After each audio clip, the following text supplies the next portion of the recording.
Hello friends, नमस्कार। स्वागत है आप सभी का एजुकेशन मंत्रा में।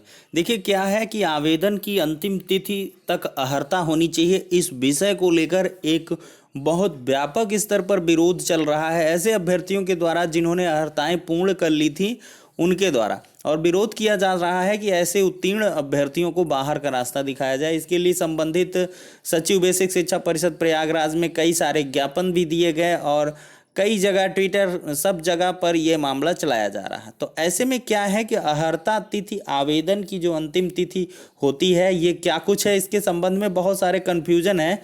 तो साक्ष्य सहित विस्तृत विश्लेषण आपको देखने के लिए मिलेगा। देखिए दोस्तों, क्या है कि हमारे वीडियोस क्या है लंबे होते हैं उसमें, लेकिन क्या है कि हर एक तरीके से चीज़ों को स्पष्ट किया जाता है और एक आम जन तक वो चीज़ें पहुँचे, सामान्य तरीके से चीज़ों को समझाया जा सके। इस वजह से वीडियो थोड़ी सी लंबी हो जाती हैं। लेकिन अगर इस पर किसी को आपत्ति है तो प्लीज़ आप लोग ना देखें, स्किप कर सकते हैं। और जो भी आपको इम्पोर्टेंट लगे इन्फॉर्मेशन उसको आप ले सकते हैं, क्योंकि हमारा एक सिर्फ उद्देश्य लक्ष्य होता है कि रियल और ऑथेंटिक चीज़ें ही आपको परोसी जाएं, बताई जाएं, समझाई जाएं और उनका विस्तृत साक्ष्य सहित विश्लेषण भी बताया जाए। तो चलिए बिना किसी देरी के वीडियो सेशन को यहीं पर करते हैं स्टार्ट। और सबसे पहले वार्ता करेंगे कि आखिरकार ये आवेदन की अंतिम तिथि तक अर्हता होनी चाहिए, विवाद कब, क्यों, कैसे और बेसिक शिक्षा विभाग में आया। तो देखिए ये बात है 15,000 शिक्षक भर्ती की। जब 15,000 शिक्षक भर्ती आई तो स्पेशली वो 2011 बैच के जो बीटीसी कैंडिडेट्स थे उनके लिए आई थी। लेकिन क्या हुआ कि धीरे धीरे जो आवेदन की तिथि है वो अर्हता तिथि तक बढ़ने लगी। वो क्या है कि बहुत सारे ऐसे कोर्सेज थे जो कि इम्प्लीमेंट हो रहे थे, नए नए एनसीटी से कोर्सेज अप्रूव हो रहे थे। जैसे जैसे अप्रूव होते जाए एक महीना जो आवेदन की तिथि है बढ़ा दी जाती। मान लिया कोई गया कोर्ट ऑर्डर लेके आ गया, बीएलएड वाले आ गए, डीएलएड वाले आ गए, डीएड वाले आ गए, या कैसे भी विभिन्न प्रकार के स्पेशल बीटीसी डीएड विशेष वाले, तो वो सभी आते जाते थे तो आवेदन करते जाते थे। तो ये सब करते करते क्या हुआ, एक साल की अवधि बीत गई, लगभग एक साल तक फॉर्म ही भरवाते रह गए। और यहाँ पर फिर क्या हुआ कि 2012 बैच का प्रशिक्षण पूर्ण हो गया और उन्होंने भी आवेदन किया। फिर एक बहुत बड़ा डिस्प्यूट क्रिएट हुआ 2011-12 बैच और जो बाद में सम्मिलित हुए, जैसे प्राइवेट जो बीटीसी किए थे उनका बाद में पूरा हुआ, वो भी इसमें फॉर्म भर दिए। तो एक लंबा संघर्ष चला और इस पर हाईकोर्ट की जो लखनऊ खंडपीठ है उसके द्वारा एक आदेश निर्गत कर दिया गया। उसके जो अंश हैं हम दिखा देते हैं। राजन राय जी का जजमेंट है।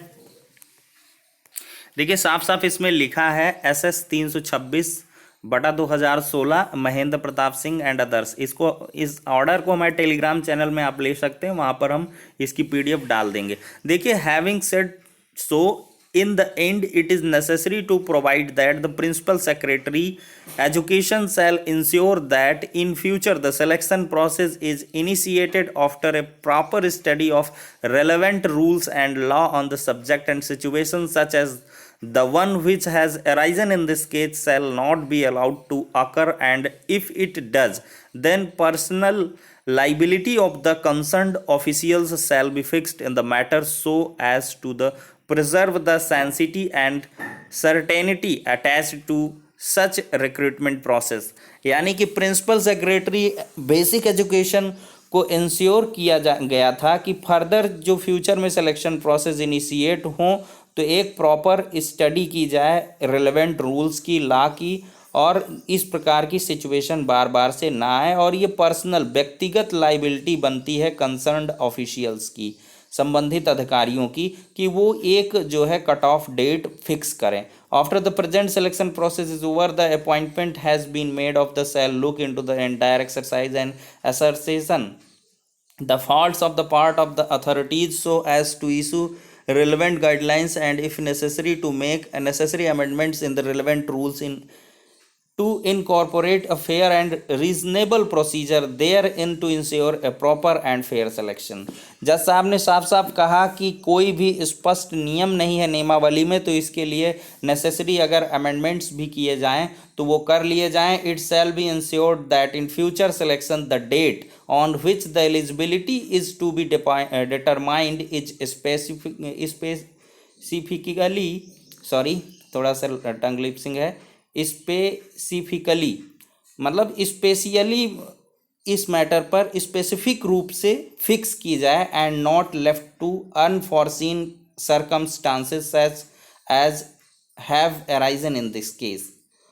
तो कुल मिलाकर इसमें ये कहा गया कि एक डेट अवश्य फिक्स की जाए जहां पर जो है एलिजिबिलिटी डिसाइड हो।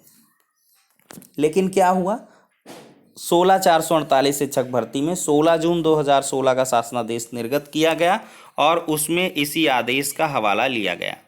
यहाँ पर देख सकते हैं, ये है services single 326 of 2016 Mahendra Pratap Singh and others. Rajan Rai ji का ये जजमेंट है, यहाँ पर देख सकते हैं ऑनरेबल जस्टिस राजन राय जी। और यहाँ पर फिर देखिए क्या हुआ, 16/448 भर्ती में शैक्षिक अर्हता के बारे में साफ साफ स्पष्ट भी कर दिया गया। 16 जून 2016 तक भारत में विधि द्वारा स्थापक विश्वविद्यालय की स्नातक उपाधि और इसके बाद बीएड बीटीसी वगैरह टीटी वगैरह सब होना चाहिए 16 जून तक, ठीक है। और फिर इसके बाद बीटीसी 2013 बैच के अभ्यर्थी जो हैं वो शामिल नहीं हो पाए थे, जिनका इनका रिजल्ट जो है बाद में आया। फिर देखिए क्या हुआ, 12/460 शिक्षक भर्ती आई, उसमें भी यही चीज़ें रहीं, लेकिन 68/500 शिक्षक भर्ती में ये देखने के लिए नहीं मिला। बाद में क्या हुआ कि जो और रूल्स रेगुलेशन हैं उनको देखते हुए आवेदन की अंतिम तिथि को हर्ता तिथि मान लिया गया। क्योंकि ये जो सहायक अध्यापक भर्ती परीक्षा है ये भी क्या है, एक भर्ती प्रक्रिया का अंग है एक प्रकार से, चूंकि इसके आधार पर एलिजिबिलिटी डिसाइड होनी चाहिए। देखिए सहायक अध्यापक भर्ती परीक्षा के जब आवेदन के दौरान आपने साफ साफ पढ़ा होगा कि शैक्षिक अर्हताएँ पूर्ण होनी चाहिए, तभी आवेदन हेतु आप पात्र होंगे सहायक अध्यापक भर्ती परीक्षा के, अदरवाइज आप नहीं होंगे। अगर आपने किसी भी प्रकार से उसमें कूटरचित ढंग से चीज़ों को फिल किया तो अवश्य ही आप बाहर होने वाले हैं। तो कुल मिलाकर ये दोस्तों सारा का सारा प्रकरण है। और फिर इसी का संज्ञान लेकर बीटीसी 2015 के बैक पेपर के जो अभ्यर्थी हैं जिनका रिजल्ट जो है बाद में आया है तो उनको बाहर करने के लिए बात है। और बीएड वालों के लिए भी यही साथ है, बैक पेपर की तरह सैकड़ों बीएड डिग्री धारकों ने भी गलती की है, उनके पास चतुर्थ सेमेस्टर के अंक पत्र नहीं थे लेकिन शिक्षक भर्ती का फॉर्म भर दिया। अंक पत्र नहीं होने का मतलब ये नहीं है कि आपके पास मार्कशीट नहीं थी, आपका रिजल्ट अनाउंस है, दैट्स नो मैटर। अगर रिजल्ट अनाउंस है तो कोई दिक्कत नहीं, आवेदन के समय वांछित अर्हताएं होनी चाहिए। कोर्ट का एक ऑर्डर भी है, आदेश है, कहा याची अंतिम तिथि से पहले न्यूनतम अर्हता प्राप्त कर चुका हो। इलाहाबाद हाई कोर्ट के आदेश में कहा गया कि किसी चयन प्रक्रिया में वांछित अर्हता उसके आवेदन की अंतिम तिथि तक पूरी होनी चाहिए, ना कि चयन का शासनादेश जारी होने की तारीख तक। कोर्ट ने 16/448 सहायक अध्यापक भर्ती में चयनित अभ्यर्थियों का मामला निस्तारित करने का आदेश दिया। यह आदेश न्यायमूर्ति अश्विनी कुमार मिश्र ने सुनील कुमार यादव की याचिका पर अधिवक्ता सीमांत सिंह को सुनकर दिया। याचिका के अनुसार याची 16/448 भर्ती में चयनित हुआ, उसके बाद उसे बीएसए का नोटिस मिला कि उसकी बीटीसी की अर्हता 16 जून 2016 पूरी नहीं हुई थी, क्योंकि उक्त तिथि पर जारी शासनादेश में कहा गया था 16 जून पर अर्हता पूर्ण होनी चाहिए। तो कुल मिलाकर आवेदन की अंतिम तिथि को जज साहब के द्वारा माना गया और इससे नौकरी भी इनको मिली, कोई दिक्कत नहीं हुई। तो कुल मिलाकर ये सारी की सारी चीज़ें हैं। अब देखिए क्या होती हैं बातें कि यहाँ पर यही बात आ जाती है कि आवेदन की अंतिम तिथि ही अर्हता तिथि इसलिए मानी जाएगी क्योंकि शासनादेश में ना उल्लेख है ना नियमावली में उल्लेख है, तो यही फिर प्रॉपर और फिक्स रूल हो जाता है कि आवेदन की अंतिम तिथि को अर्हता तिथि मानी जाए। सबसे बड़ी बात है सहायक अध्यापक भर्ती परीक्षा जब शैक्षिक अर्हताएँ आप पूर्ण करेंगे तब फॉर्म भर पाएंगे, और जब उसमें उत्तीर्ण होंगे तब आप जिला आवंटन के लिए नियुक्त हो पाएंगे। तो इस वजह से लगभग क्या है तादाद, ये लगभग 13,000 बताई जा रही है कि बाद में है। 1,000-2,000 आप बीएड वाले ले लीजिए, और स्पेशल कोर्सेज वाले हैं पेंडिंग तो वो भी हो सकते हैं। और इसके बाद अगर ये 15,000 लगभग आंकड़ा पहुंच गया। और बहुत सारे अभ्यर्थी ऐसे हैं जिनकी आयु वगैरह नहीं रहती, टीटी उत्तीर्ण नहीं रहते, ये सब इशू को लेकर के। और फिर इसके बाद देखिए ये तो 15 बैच का आंकड़ा, फिर इसके बाद अगर देखें जो हमने यहाँ पर लाइन लिखी लगभग 30,000 अभ्यर्थी वाली, तो इसमें जो है 15,000 तो उत्तीर्ण है, लगभग 68,500 के चयनित, उनको एनओसी वगैरह नहीं मिलती है या नहीं प्राप्त कर पाते हैं या क्या कुछ भी स्थितियां बनती हैं, तो लगभग 10 से 12,000 अभ्यर्थी अगर ये बाहर हो जाते हैं तो लगभग 30,000 अभ्यर्थी। देखिए बहुत सारे अभ्यर्थी ऐसे भी रहते हैं जिनके पास डॉक्यूमेंट्स नहीं रहते। रेलेवेंट डॉक्यूमेंट्स का मतलब जैसे पीएच कैटेगरी का है, डीएफएफ का हो गया, वो वैलिड नहीं रहता, वैलिडेट नहीं करता। एक्स आर्मी वालों का तो खैर रहता ही है, बहुत सारे के आवेदन वगैरह में त्रुटियां रहती हैं। इसी वजह से काउंसलिंग को नियुक्ति की जो है एकदम से मतलब अनिवार्यता नहीं की गई कि किसी ने काउंसलिंग करवा ली तो उसको नियुक्ति मिल जाएगी। तो ये सारी की सारी स्थितियां हैं दोस्तों। और एक आंकड़ा अगर बताएं तो लगभग 30,000 उत्तीर्ण अभ्यर्थी बाहर हो सकते हैं जो कि अर्हताएँ नहीं प्राप्त कर रहे हैं।